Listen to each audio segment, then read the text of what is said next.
Well, ladies and gentlemen, as you can see, we are in the classroom today and we are actually doing a full lesson. So today's lesson has two parts. The first part is vocabulary. I'm going to explain your assignment to you very, very quickly. If you need more help with understanding what your assignment is, just look at the assignment itself. The very first two slides walk you through the directions. Make sure you read your directions before you try to complete an assignment. The second thing that we're going to be doing is our first reading skill for this week, and that is called plot elements. So there are 5 plot elements, and we will get into all 5 of them. Let's start with your vocab, though.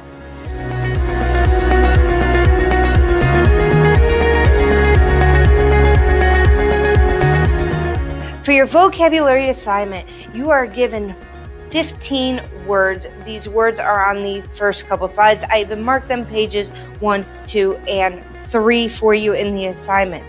On page 4 and page 5, you are going to see some questions that look a little odd.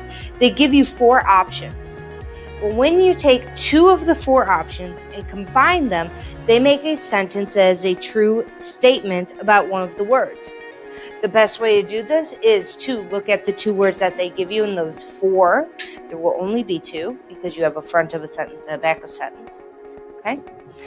Find the 2 words, find their definitions, and then whichever 2 go together to make the true statement, that's your answer. You want to type out the complete sentence, so the front half of the sentence and the back half that make it a true statement.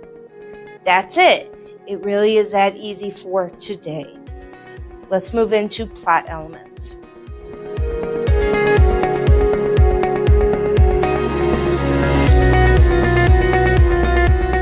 So we are actually going to start here with plot elements. Now, there are 5 plot elements. Plot elements as a whole make up an entire story. So when you were younger, you learned that stories were created with a beginning, middle, and end. Well, the plot elements take those 3 pieces and break them down further to make it easier for us to analyze a story. The first one that we come across is called the exposition. Now, the exposition does 2 things for us. The first thing it does is introduce setting. Setting is time and space. Now, when I say space, I'm not talking outer space. I'm talking about physically, where are we? When I'm talking about time, I'm not talking about that it's 8:30 in the morning. I'm talking about, is it past, present, future? Is it 1889 or is it 1999 or is it 2029? That type of time period. Is it morning? Is it night? Is it the middle of the day? Usually authors do not give a very specific time unless the entire story spans within a day or 2. Then they'll break it up by 145, 237, 139. Much like in the story, There Will Come Soft Rains. Okay. The second half of the exposition, we are introduced to our characters. And this leads into our second reading skill that we'll get into tomorrow, which is characterization. But characters themselves are who the story is about and who is helping push that story along. So the who, and these are our pushers. Without characters, your story doesn't move. Even a story that doesn't have a character usually has an inanimate object that is a character. These are the people who do the actions. The second part of our plot elements is called the rising action.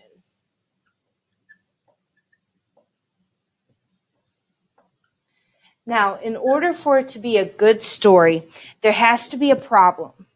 The problem actually fits in right here. We have a special word for that. It's called conflict. There are a few different types of conflict. The most notable are man versus man, so good guy versus bad guy. Man versus self, so some person versus an internal struggle, whether with a belief system or the way they were raised, some sort of problem going on in their head. Man versus nature.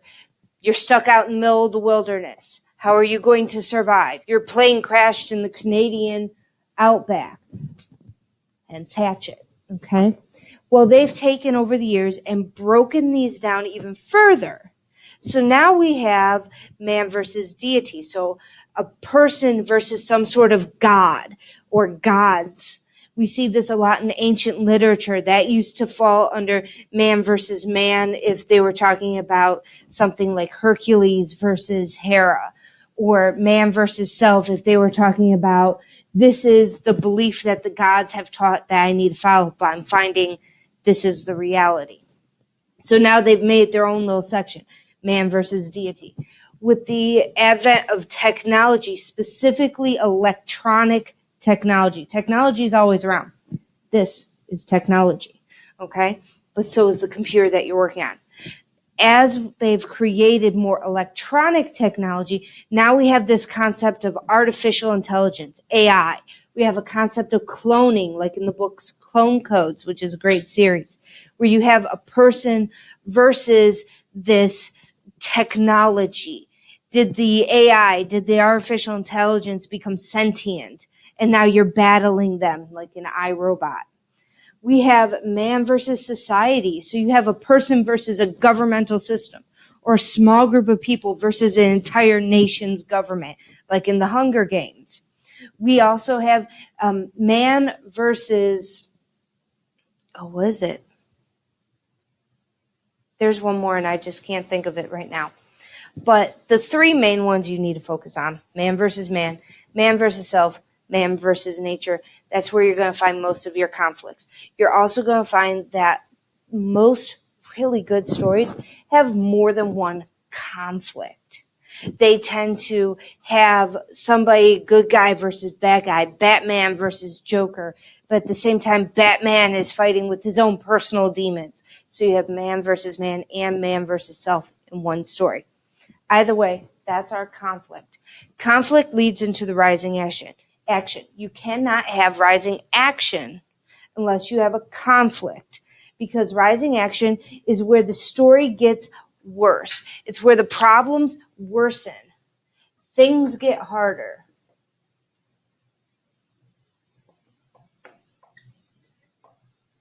Okay? And rising action is not a straight line. If we look at an actual plot line, we'll see that the plot line tends to go like this for exposition. That pen doesn't work. Plot line goes like this for the exposition. And then oftentimes we're seeing this plot line go shooting straight up for our rising action, but that's actually not the case. Rising action is built with a lot of peaks and valleys. So it'll go up and down, up and down, up and down. And it'll keep doing this up and down. And what we have is a peak is a point of extreme tension or building of suspension, while the valleys here, and here, and here are what we call a break in that suspension in reality. That's your comedic break. You ever been in an argument that's been so intense and then somebody cracks a joke and everybody starts to laugh and calm down a little bit? That's what happens here. Those are your comedic breaks. You need the comedic breaks to give your audience a point to start at again.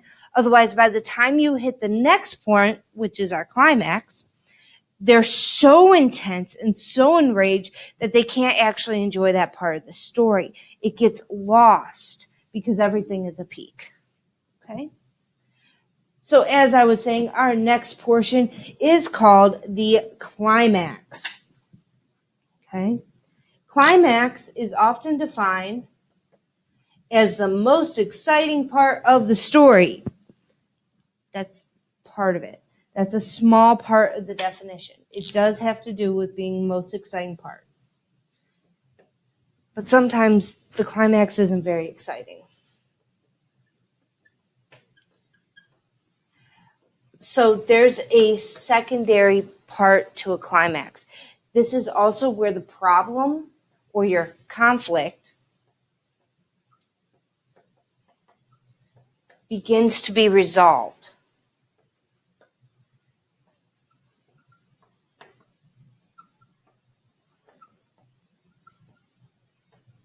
For those who don't know, resolved is a really fancy term for fixed, okay? So if I'm looking at this, I can say that in the movie Avengers, my climax is when they have Doctor Strange opening all these portals and all these people are coming flying in. There's this giant, huge fight scene. That is a climax, okay? That's the biggest, most exciting part of that entire movie. However, we have some movies or some stories that have a much smaller climax. The entire story itself, the problem may not be this giant action thriller. So the climax could be something that's very subtle. But the point is that the problem is starting to be resolved. Okay, continuing on.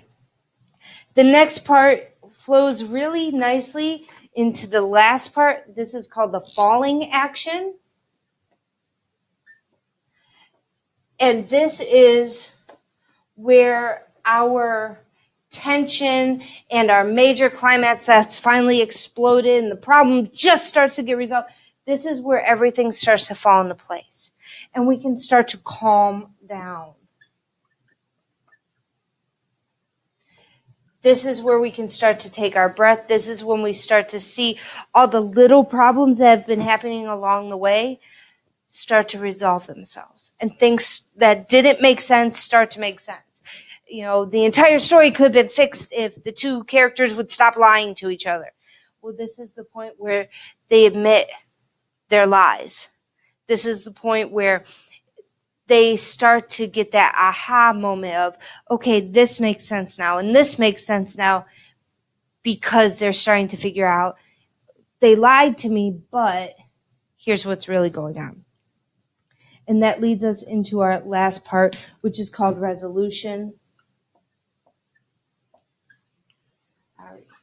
It helps if I spell it right.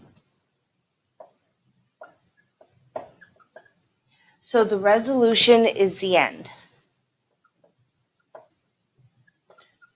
These two flow very nicely into each other.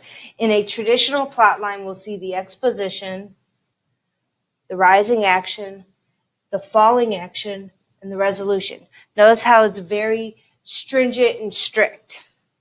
In reality, what it really turns into is more of a nice, easy flow pattern. So you do have this very strict exposition. You do have this jagged line there for our rising action. You have your climax, then you have your falling action, but it tends to kind of smooth itself very slowly into our resolution. So these two often blend very nicely together. Okay? Those are the 5 plot elements. Your job today is just to read the story. Don't worry about identifying the elements yet. We'll get there, but not today. Just read the story. As you read, pay attention and try to look for these things. So when we talk about characterization tomorrow, it'll make a little bit more sense, and you can see how characters, along with these elements, push a story through to completion. Okay? So, thanks for coming to the lesson today. Don't forget to get your writing done, especially if you have the daily writing task. Today, I believe it's dealing with an alligator. And I will catch you guys tomorrow. Bye.